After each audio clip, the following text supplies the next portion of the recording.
c'est Full Cooking pour une nouvelle vidéo et aujourd'hui je vous propose de faire une crème carambar. Bon, bien sûr les ingrédients sont toujours dans la description pour les imprimer. Bon allez, on se retrouve au fourneau.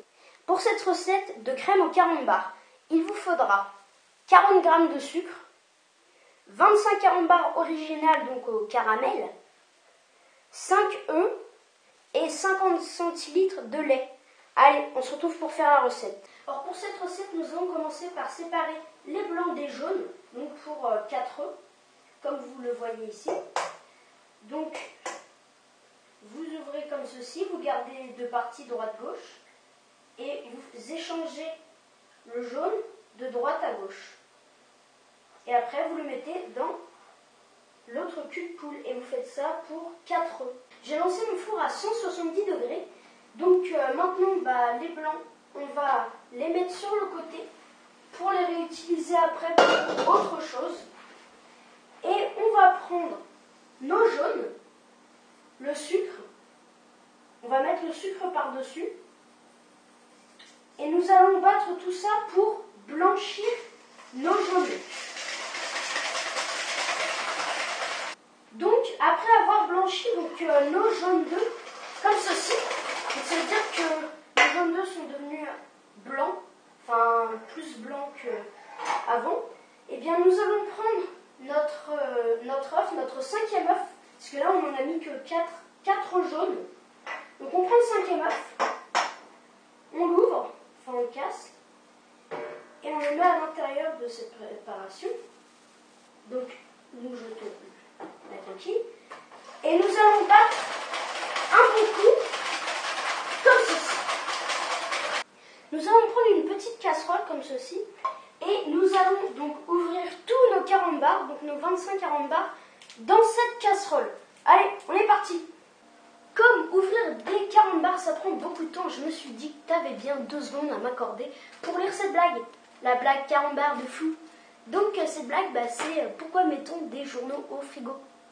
Et je vais te dire la réponse maintenant, hein. C'est pour avoir des nouvelles fraîches.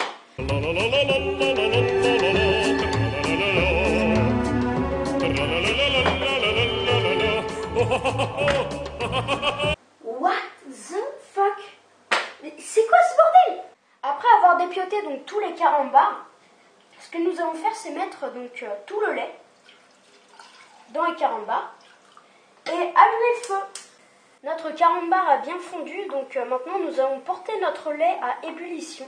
Aux premières ébullitions, nous allons mettre donc notre lait dans nos jaunes d'œufs. On verra ça après.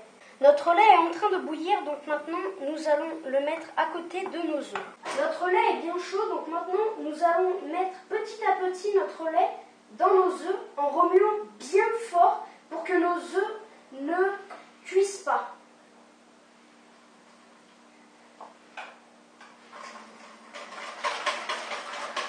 Donc il faut vraiment bien remuer et faire petit à petit. Comme vous le voyez, j'ai mis mes ramequins donc sur ma plaque la plus haute, donc vraiment assez haute, et j'ai mis de l'eau pour faire une cuisson au bain-marie. Donc bien sûr, si vous n'avez pas de plaque très haute, donc n'hésitez pas à prendre un plat en verre le plus grand possible et mettez de l'eau pour que vos ramequins, pour que l'eau touche le haut du ramequin, donc ici à peu près. Voilà. Donc maintenant nous allons mettre la préparation dans nos ramequins. Donc nous avons fait le bain-marie. Maintenant nous allons prendre notre préparation qui est encore chaude et nous allons la mettre dans tous les petits ramequins, comme ceci. Nous allons bien remplir quand même aux 3/4 et nous allons tous les remplir et après nous allons enfourner.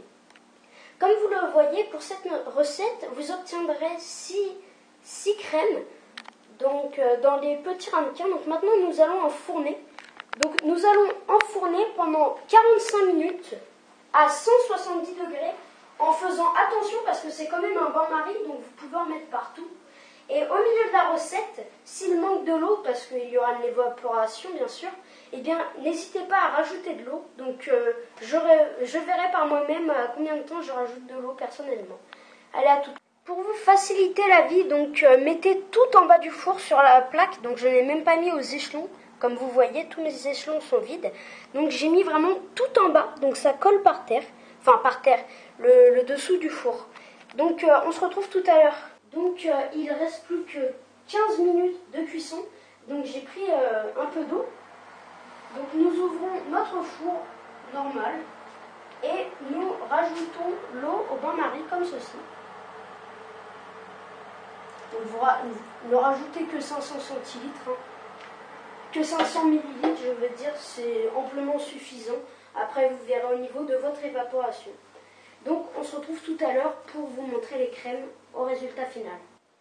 Après 45 minutes de cuisson, donc, nous allons sortir nos crèmes au carambar. Nous allons faire vraiment attention parce que il y a l'eau, donc comme c'est au bain-marie. Donc, vous ouvrez et faites vraiment très attention. Parce qu'en plus, l'eau est très chaude. Donc, il ne faut vraiment pas vous brûler avec. Donc, tenez très loin de votre corps. Et on se retrouve tout à l'heure pour la présentation quand nos crèmes seront froides. Voilà, notre crème a refroidi. Donc, j'ai mis 4 meringues autour. Donc, les meringues, c'est dans la vidéo précédente si vous voulez les faire. Donc, il y a tout pile 4 blancs d'œufs. Donc, vous aurez de quoi faire la recette qui est dans ma vidéo précédente. Donc maintenant, vous allez prendre le manche d'une cuillère ou autre chose, donc si possible assez droit. Vous allez le mettre au-dessus de la crème comme ceci, donc en diagonale, et mettre du sucre glace par-dessus comme ceci. Donc pas beaucoup, hein, vous en mettez juste un petit peu. Voilà. Et vous obtiendrez donc ceci. Donc voilà une petite présentation assez sympa, assez simple à faire, rapide. Donc voilà. Voilà, cette vidéo est terminée. Maintenant, je vous propose de vous abonner, de lâcher un petit like et de partager un maximum cette vidéo sur les réseaux sociaux. Allez, tchuss et bonne cuisine!